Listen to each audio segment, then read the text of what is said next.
Hello Soul Seeker, how are you today? I'm fine, thank you. And how are you? Semua dalam keadaan sehat, semua dalam keadaan sukacita dan damai sejahtera yang daripada Tuhan senantiasa melingkupi hidupmu.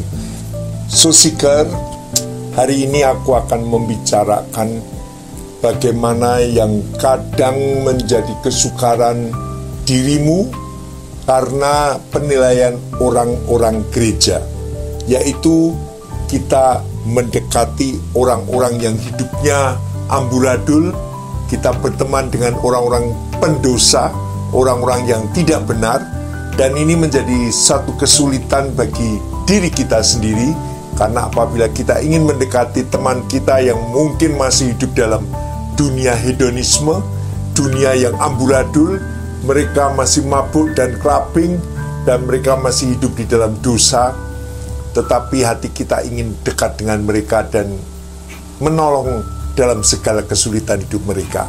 Soul Seeker, hari ini tayanganku berjudul Berkawan dengan Pendosa.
Pendekatan firman itu dapat menjadi sesuatu yang baru, yang segar, yang fresh from the oven.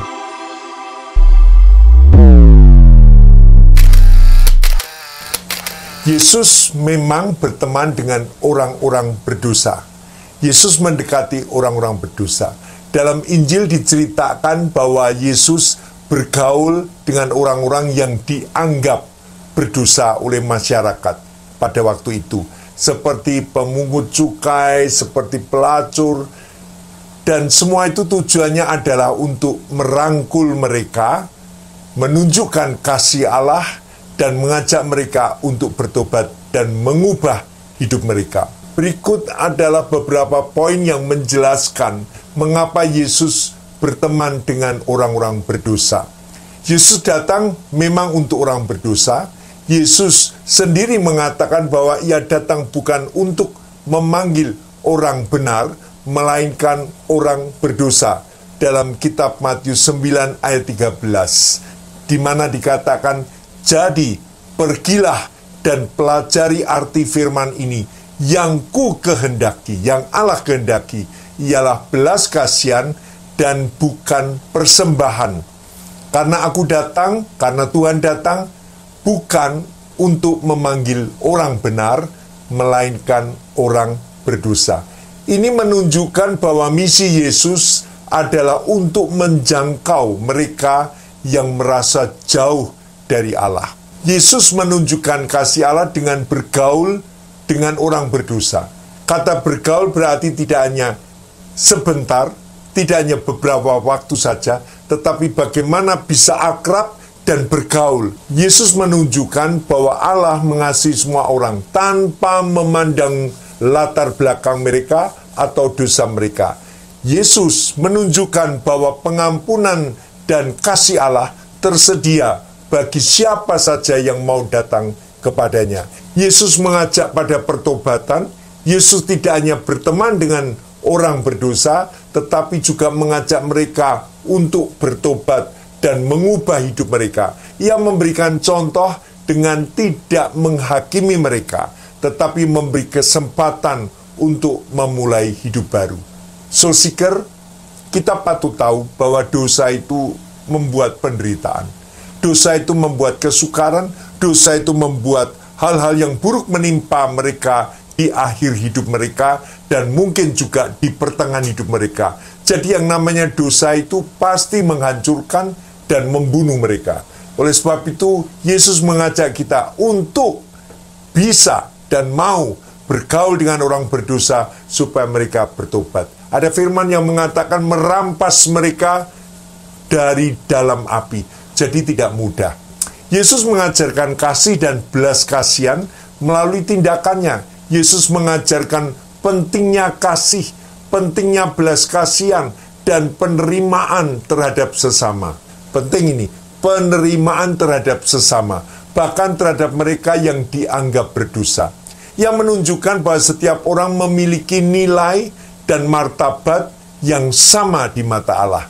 Yesus memberikan teladan dengan bergaul dengan orang berdosa. Yesus memberikan teladan bagi pengikut-pengikutnya untuk tidak mengucilkan atau menghakimi orang lain, tetapi untuk merangkul mereka dengan kasih dan memberikan kesempatan untuk mereka bertobat.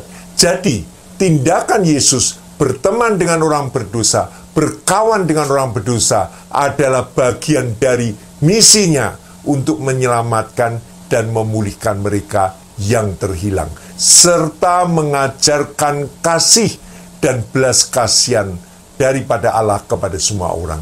Soul Seeker, ini bagian dari misi. Ini bagian dari misi. Jadi kalau di sebuah gereja ada orang yang membawa temannya yang dinilai sebagai orang-orang dunia yang berdosa, memang kelihatan dari penampilannya, kelihatan dari gesturnya yang sombong, dengan pakaiannya yang mungkin sedikit excluded dengan jemaat. Tetapi di sini kita diajarkan misi kepada Tuhan. Apabila orang masuk ke dalam gereja, mereka pendosa, kita jangan alergi, kita jangan menghakimi, kita jangan malah menyudutkan mereka. Coba datangi dan ajak bicara, berikan penghormatan. Karena ujung kasih itu adalah penghormatan. Ujung daripada kasih ada kesopan santunan. Setiap orang yang mengetahui sedikit tentang Injil, bahkan mereka yang tidak tahu bahwa Yesus adalah sahabat orang berdosa, ia seringkali memancing kemarahan para ahli Taurat dan orang Farisi karena makan bersama-sama orang berdosa. Dalam kitab Lukas 15 ayat 2, Yesus dengan jelas menyadari bahwa salah satu hinaan yang dilontarkan kepadanya bahwa ia adalah seorang pelahap, pemabuk, sahabat pemungut cukai dan orang-orang berdosa. Lukas 7 ayat 34. Yesus dibilang seorang pelahap, danjek, geragas, cerutak, dan dikatakan dia seorang pemabuk. Dikatakan karena sahabatnya pemungut cukai dan orang berdosa. Kita juga menemukan diri kita ditantang oleh teladan Yesus untuk memastikan kita tidak menolak orang luar dengan cara yang tidak pernah dilakukan Yesus. Soul Seeker, aku rasa kita perlu menyadari bahwa dirimu itu siapa, diriku siapa. Kita juga pendosa. Aku juga latar belakang pendosa. Aku juga latar belakang yang seharusnya ditolak oleh Tuhan. Tetapi oleh kasih karunia dan anugerah Tuhan, aku diizinkan masuk dalam keselamatan Tuhan. Aku diselamatkan oleh Tuhan. Oleh sebab itu, Soul Seeker, jangan kita menjadi orang yang alergi, yang sok suci, yang sok bagaimana-bagaimana, dan coba menjauhi orang berdosa. Berarti kelihatan kamu belum pernah berubah dalam hidupmu. Berarti kamu tidak mengerti besarnya anugerah keselamatan yang Tuhan beri bagimu. Yesus memiliki bakat untuk pergi ke berbagai tempat. Ia mampu beradaptasi dengan lingkungan, melakukan berbagai hal, dan berhubungan dengan orang-orang yang oleh orang lain, terutama orang-orang yang religius, meskipun kadang-kadang bahkan murid-muridnya sendiri tidak dianggap pantas bagi seorang Yahudi yang taat dan takut akan Tuhan. Ini penghakiman yang selalu ada, baik di gereja, di lingkaran orang Kristen. Padahal kalau kita bertobat, wah, kita disanjung-sanjung.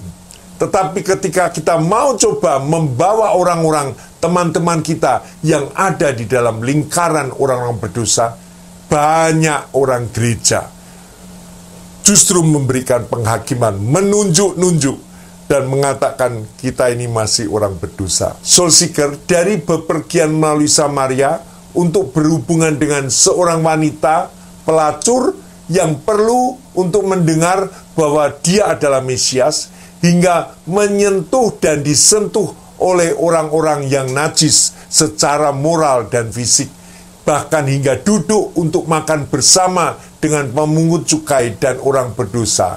Yesus berteman dengan orang-orang yang tidak terduga. Dalam Matius 9 dan Matius 11, dalam Markus 2, dalam Lukas 5, ayat 15 dan ayat 19. Kisah Sakeus adalah salah satu contoh tentang bagaimana cara berinteraksi dengan orang-orang yang kehidupan dan gaya hidupnya, lifestyle-nya, kita temukan berada di luar keinginan Tuhan. Mari kita tinjau kembali kisah ini dari Lukas 19 ayat 1 sampai 10. Ketika Yesus masuk ke kota Yeriko dan berjalan di sana, di situ ada seorang bernama Sakeus. Ia adalah kepala pemungut cukai dan seorang yang kaya raya. Ia ingin melihat siapakah Yesus itu. Tetapi karena ia pendek badannya, ia tidak dapat melihat karena banyaknya kerumunan orang.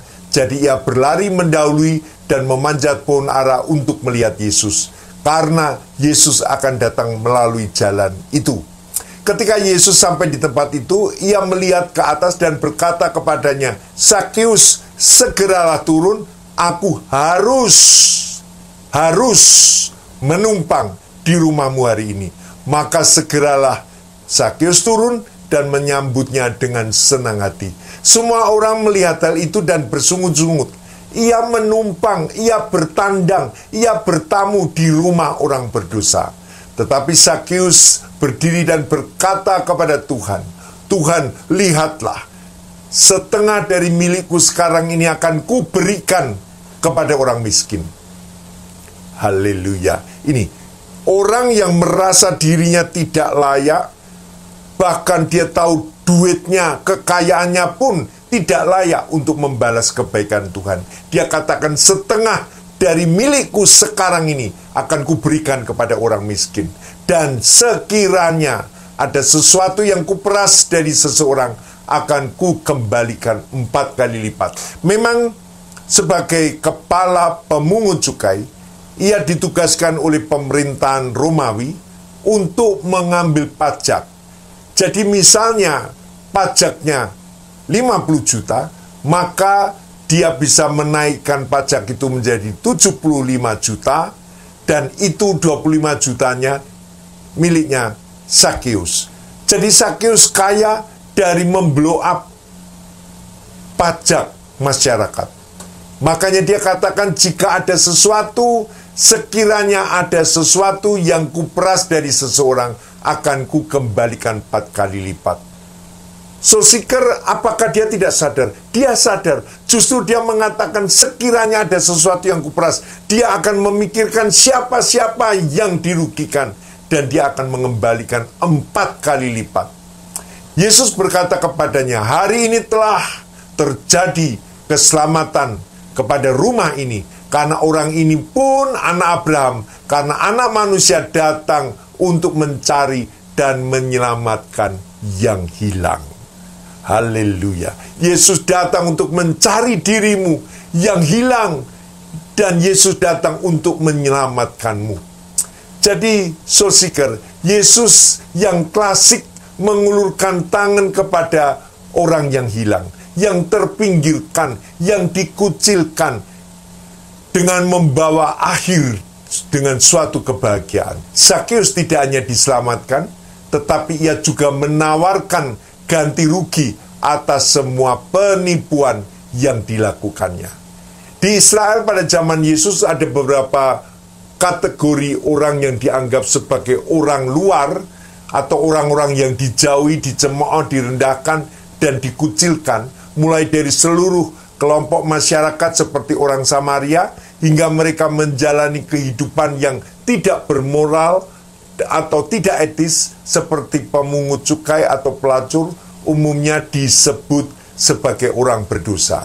Hingga mereka yang melalui pilihan mereka sendiri atau hanya melalui kehancuran dunia yang menyedihkan, mendapati diri mereka tetap najis dan hidup sebagai orang di luar masyarakat.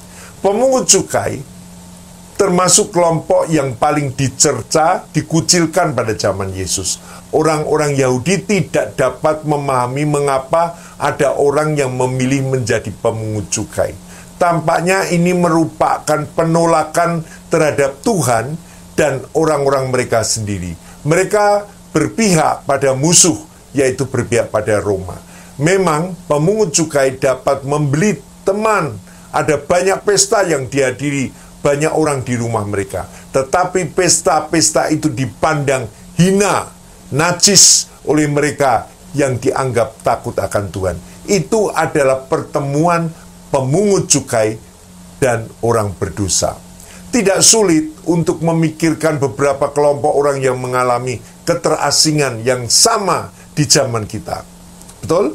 Kita sering memikirkan dan bahkan kita melihat secara sepintas atau bahkan kita punya suatu beban kepada orang-orang yang tersingkirkan, orang yang terasingkan, bahkan mereka dikucilkan karena gaya hidup mereka yang sebenarnya itu gaya hidup para pendosa. Mereka hidup dalam gelimang pesta pora, kenajisan, hal-hal yang kotor, percabulan, dan yang lain telah ditindas karena dorongan berdosa dari struktur kekuasaan kita.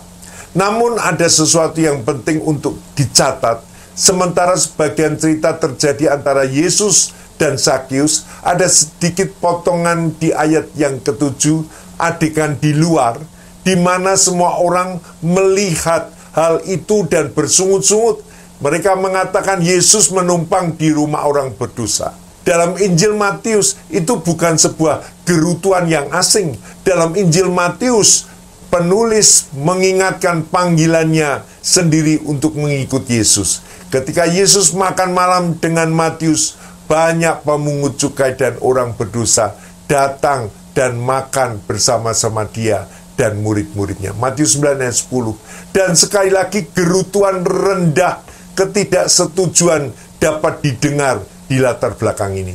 Para pemimpin agama bertanya kepada murid-muridnya, mengapa gurumu makan bersama-sama dengan pemungut cukai dan orang berdosa? Itu ayat 11. Pada beberapa kesempatan, para murid juga dituduh telah menajiskan diri dan melanggar hukum, menjadikan mereka orang berdosa. Dalam kitab Matius 12 ayat 1-2, Matius 15 ayat 20, Markus 7 ayat 1-5. Seperti yang baru-baru ini diingatkan kepada kita, di mana prinsip-prinsip ketat dari para elit agama pada zaman Yesus akan menempatkan semua orang dalam kategori orang berdosa. Ini bukanlah kategori yang diperuntukkan bagi orang-orang yang terlibat dalam jenis perilaku atau gaya hidup tertentu. Ini mencakup semua orang, termasuk kamu dan aku. Matius bahkan menulis tentang panggilannya sendiri. Dari seorang pemungut cukai menjadi murid, ia ingin menjelaskannya dengan jelas. Ia adalah satu orang berdosa yang Yesus panggil. Keren ya ini ya. Ia adalah seorang yang berdosa. Ia adalah salah satu orang berdosa yang Yesus panggil. Ia sadar dirinya berdosa dan ia sadar bahwa Yesus panggil. Itu adalah pengingat yang juga perlu kita butuhkan. Dalam upaya dirimu untuk hidup bagi dan seperti Yesus, kita terlalu sering lupa bahwa kita akan menjadi bagian dari kelompok yang menerima gerutuan-gerutuan cemoohan dari orang banyak dan para pemimpin agama. Dan kita masih merasa membutuhkan penerimaan, membutuhkan kasih dan pengampunan dari Yesus. Jadi ketika kita membaca kisah-kisah ini tentang apa yang Yesus lakukan, dengan siapa ia bergaul, kita seharusnya menemukan solidaritas dengan mereka yang makan bersama Yesus. Dan bukan mereka yang menggerutu, bukan mereka yang mencemooh di luar sana. Kita tidak menghakimi orang lain, kita bersuka cita bahwa Allah menemukan diri kita yang berdosa dan memanggil diri kita ke dalam hidupnya. Dan kemudian kita menggemakkan panggilannya dan mengundang orang lain ke dalam hidupnya juga. Yesus disebut sebagai sahabat orang berdosa. Dalam Matius 11 ayat 19, dalam Lukas 7 ayat 34, berarti kalau Yesus dikatakan Yesus sahabat orang berdosa, Yesus tidak melihat dosa yang menjadi penghalang untuk kita datang kepadanya, untuk kita menerima pertobatan, untuk kita menerima pemulihan hidup menjadi hidup baru. Yesus tidak melihat berapa dosanya. Dikatakan dosa merah seperti kermisi akan menjadi putih seperti salju. Artinya pengampunan itu dikatakan Yesus, dosa-dosamu dibuang sampai tubir-tubir laut. Artinya Yesus sendiri melupakan. Yesus tidak pernah mengingat dosa apa yang kita pernah buat. Oleh sebab itu, kalau dikatakan Yesus sebagai sahabat orang berdosa, berarti ini kesempatan untuk dirimu. Jangan engkau hanya terus masuk di dalam kubangan dosa. Mari bangkit, tinggalkan dosa. Karena dosa itu penderitaan, karena dosa itu mematikan, karena dosa itu menghancurkan hidupmu. Tidak peduli apa yang mungkin kita katakan tentang niat Yesus atau hasil dari persahabatan tersebut, Yesus bergaul dengan orang berdosa secara relasional sebelum ada perubahan atau pertobatan di pihak orang berdosa tersebut. Pesan awal Yesus kepada orang berdosa melalui kehadirannya bersama dengan mereka adalah bahwa mereka itu penting di hadapan Tuhan. Amin. Yesus mengatakan orang berdosa itu penting untuk diselamatkan. Mereka sebagai manusia, bukan sebagai perilaku, bukan sebagai gaya hidup, bukan sebagai pilihan moral. Dan ini penting. Hal ini dapat dilihat dengan jelas dalam interaksi Yesus dengan wanita di sumur di Yohanes 4. Yesus sengaja pergi keluar untuk menemuinya. Ini adalah penunjukan ilahi yang akan menunjukkan kepada para pengikutnya dan orang Samaria, termasuk daftar orang-orang di luar, di atas daripada orang Yahudi. Berarti ini termasuk dalam orang-orang yang dipilih oleh kerajaan Allah. Suara Yesus mungkin mengejutkannya.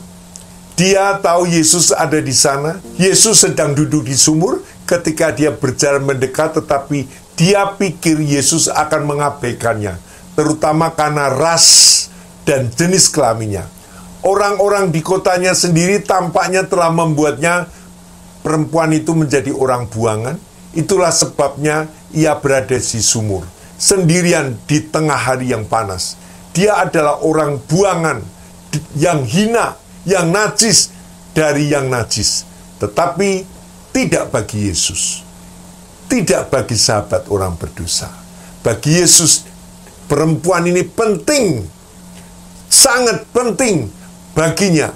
Dia berharga untuk waktu itu. Meskipun Yesus tahu kisahnya, itu bukanlah fokus perhatiannya. Meskipun tahu kehidupan seksualnya yang tidak karuan, dia bahkan memiliki 5-6 suami. Hal pertama yang dia lakukan adalah berhubungan dengan dia melalui komunikasi untuk menunjukkan kepadanya bahwa engkau penting di hadapan Allah. Cukup penting untuk ditemui, cukup penting untuk diajak bicara, cukup penting untuk diajak berbagi. Soul seeker, jika engkau melayani orang berdosa, engkau harus tanamkan dalam pikiranmu, orang ini penting bagi Tuhan. Orang ini penting untuk kita temui. Orang ini penting untuk kita ajak bicara. Orang ini penting untuk diajak berbagi. Betul? Ketika aku datang kepada orang-orang yang dipinggirkan oleh masyarakat, lalu aku ajak bicara, aku pandang matanya, aku dengar keluh kesahnya, lalu aku mengatakan apa yang kau perlukan. Ketika aku mencukupkan apa yang mereka perlukan, apa yang mereka butuhkan, sambil aku merangkulnya, orang itu menangis, bahkan menciumi tangan saya. Karena betapa besarnya penghargaan, penghormatan yang dia rasakan, yang kita berikan bagi dia. Jadi, misi Yesus mengatakan orang berdosa itu penting ditemui, penting diajak bicara, dan penting diajak berbagi. Hal ini seharusnya tidak mengejutkan kita, karena Yesus berkata, "Aku datang bukan untuk memanggil orang benar, melainkan orang berdosa." Matius 9 ayat 13. Bagi Yesus, memanggil orang berdosa tidak berarti berdiri jauh dan berteriak, "Hei, apa yang kamu lakukan itu salah, hentikan, datanglah ke sini." Melainkan Yesus datang ke tempat orang berdosa itu dan berada di tempat orang berdosa dan bersama dengan orang berdosa. Meskipun tindakan-tindakannya hampir selalu disalahpahami oleh komunitas agama sebagai bentuk dukungan atau pengesahan perilaku berdosa, padahal tidaklah demikian. Yesus memberitahu orang-orang bahwa mereka penting bagi kerajaan Allah. Secara tersirat, ia juga memberitahu komunitas agama bahwa mereka salah, baik tentang diri Yesus sendiri maupun karena mengucilkan orang berdosa, alih-alih mengulurkan tangan kepada mereka. Yesus memastikan mereka mengerti bahwa mereka tidak bersalah dalam hukum-hukum Allah, terlepas dari apa yang mungkin mereka pikirkan. Dalam Matius 15 ayat 1-20. Yesus tidak peduli dengan reputasinya atau gosip yang muncul dari pergaulannya dengan orang berdosa. Yesus lebih suka dicap sebagai orang berdosa, sebagai orang rakus, sebagai orang danja, bladok, trutak, dan pemabuk daripada gagal mengulurkan tangan kepada orang-orang yang perlu merasakan kasih dan belas kasihannya. Dalam kitab Matius 11 ayat 19, Lukas 7 ayat 34. Tentu saja ada sesuatu yang harus kita pergumulkan di sini, baik dalam persepsi orang maupun kenyataan yang harus mereka atau orang lain tahu apa yang sedang kita lakukan. Apakah Yesus melalui pergaulannya mendukung gaya hidup dan pilihan mereka? Tentu saja tidak. Ia menyadari bahwa mereka seperti kita adalah orang berdosa yang membutuhkan pertobatan, namun dosa itu tidak menghalanginya untuk melihat nilai mereka sebagai manusia dan menjalin hubungan dengan mereka. Kita dapat berteman dengan orang berdosa, menghabiskan waktu dengan mereka, dan menjalin hubungan dengan mereka tanpa mendukung atau meremehkan dosa. Yesus menyadari bahwa dosa bukanlah tempat untuk memulai. Yesus memulai dengan orang tersebut, bukan pilihan apapun yang telah mereka buat atau yang sementara dilakukan. Tetapi Yesus melakukan tindakan dalam kisah itu, mengajukan beberapa pertanyaan yang sangat penting. Peran apa jika ada yang mempengaruhi pendapat orang lain dalam upaya kita menjangkau orang-orang yang tidak mengenal Yesus? Bagaimana jika orang berasumsi yang terburuk tentang dirimu, bahwa dirimu membenarkan gaya hidup orang berdosa, bahwa dirimu telah melunakkan dan mengubah Injil? Itu tentu tampak tidak masuk akal. Mereka melakukannya kepada Yesus, pasti mereka juga akan menuduh pada dirimu. Namun perkataan Yesus menjadi suatu kenyataan dalam hal ini ketika ia sendiri dituduh sebagai orang berdosa. Ia menjawab dari Lukas 7 ayat 35. Hikmat terbukti benar oleh semua anak-anaknya. Tidak sepenuhnya tujuan menghalalkan cara. Tetapi Yesus mengatakan pohon harus dinilai berdasarkan buah yang dihasilkannya. Kita kembali ke Zakheus. Jelas kunjungan Yesus sangat penting dalam waktu singkat. Zakheus menyatakan bahwa ia akan memperbaiki tindakannya yang dilakukan di masa lalu. Meskipun kita tidak mendapatkan informasi lebih lanjut, cukup adil jika kita berasumsi bahwa ia tidak akan lagi menipu orang dalam hal pajak. Meskipun ia mungkin tetap menjadi pemungut cukai, ini adalah kisah pertobatan dari keselamatan yang Zakheus terima. Ini adalah hasil dari kehadiran dan percakapan Yesus di rumah Zakheus. Yesus tidak pernah goyah dari misinya untuk mencari dan menyelamatkan orang yang terhilang dan memanggil orang berdosa untuk bertobat dan diselamatkan. Begitu juga dalam hubungan kita. Ketika kita mengulurkan tangan dan kita harus menjalin hubungan dengan mereka yang tidak mengenal Tuhan, mereka yang hidup dalam dosa, kita tidak boleh lupa bahwa kita sedang menunjukkan Kristus kepada mereka. Ini mungkin memakan waktu yang lama daripada makan malam yang Yesus lakukan dengan Zakheus. Dan itu mungkin pada kenyataannya memberi lebih banyak waktu dan kesempatan bagi orang yang salah paham atau salah menilai tindakan kita. Jadi intinya, kalau kita melakukan kepada orang berdosa, mungkin kita beda dengan Yesus. Kalau Yesus malam itu bisa menyelamatkan Zakheus, mungkin kita waktunya lebih lama. Tetapi dalam waktu yang lama, justru itu menjawab kepada orang-orang yang suka menghakimi kita. Karena melihat bagaimana kita mendekati orang berdosa itu dan membawa mereka untuk mengenal kebenaran. Hubungan bukan sekedar sarana untuk mencapai tujuan. Kita tidak peduli sampai mereka diselamatkan. Sebaliknya kita cukup peduli pada orang lain, mungkin orang yang difitnah, disalahpahami, dan terasing untuk mengulurkan tangan dengan belas kasihan, dengan pengertian, karena kita juga menginginkan dan membutuhkan belas kasihan dan pengertian yang sama. Tujuan kita untuk menunjukkan kasih dan anugerah Yesus, dan ketika mereka mendengar panggilan Tuhan dan menanggapinya, mereka menjadi bagian dari keluarga kerajaan Allah, bagian dari keluarga kita, sebuah hasil yang kita lakukan di masa ini. Tunjukkan melalui kata-kata dan perbuatan kasih Yesus kepada mereka yang membutuhkan, dan itu untuk semua orang. Amin. Puji nama Tuhan. Hari ini, mari kita rubah mindset kita.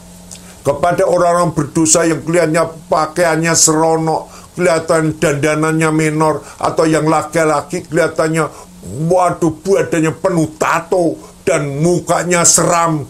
Tetapi mereka itu penting di hadapan Allah. Mereka orang-orang yang dipilih Tuhan untuk masuk dalam kerajaannya. Jadilah berkat, melalui dirimu lah mereka diselamatkan. Jadi jangan menolak bergaul dengan mereka. Kalau orang lain mengatakan kamu sekarang pergaulannya buruk, ya terserah. So seeker, pelayanan itu tidak mudah. Ketika kita bergaul dengan orang-orang banci, LGBT, mungkin kita dituduhkan bahwa kita sudah LGBT.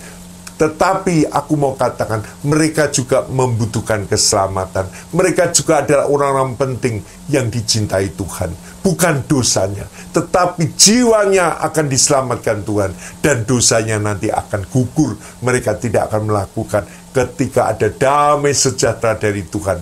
Karena keselamatan mereka terima melewati dirimu. Puji nama Tuhan, kita berdoa. Tuhan Yesus berkati setiap orang yang sudah mendengar melalui Think of Soul channel ini. Berkati Tuhan, supaya kami tidak takut untuk melangkah mendekati orang-orang berdosa dengan kekuatan nama Yesus, supaya mereka juga diselamatkan seperti kami, Tuhan. Terima kasih Tuhan, biar kuasa daripada darah Yesus dan pengampunan dan kasih Tuhan dan belas kasih Tuhan melimpah dalam hidup kami. Terpuji namamu Tuhan. Terima kasih Tuhan, dalam nama Yesus. Amin. Oke, Soul Seeker, aku mendorong kamu, encourage kamu untuk hari ini dan minggu ini kamu harus datangi orang berdosa supaya mereka juga diselamatkan. Amin. Jangan punya benteng diri, jangan menutup hati. Kamu juga sama, kamu dulu orang pendosa. Amin. Tetapi Yesus sudah mengampuni, maka kita datang kepada orang-orang pendosa supaya mereka menerima keselamatan yang daripada Tuhan. Puji nama Tuhan. Haveinu Shalom Alaihim. Sampai jumpa. Tuhan memberkati.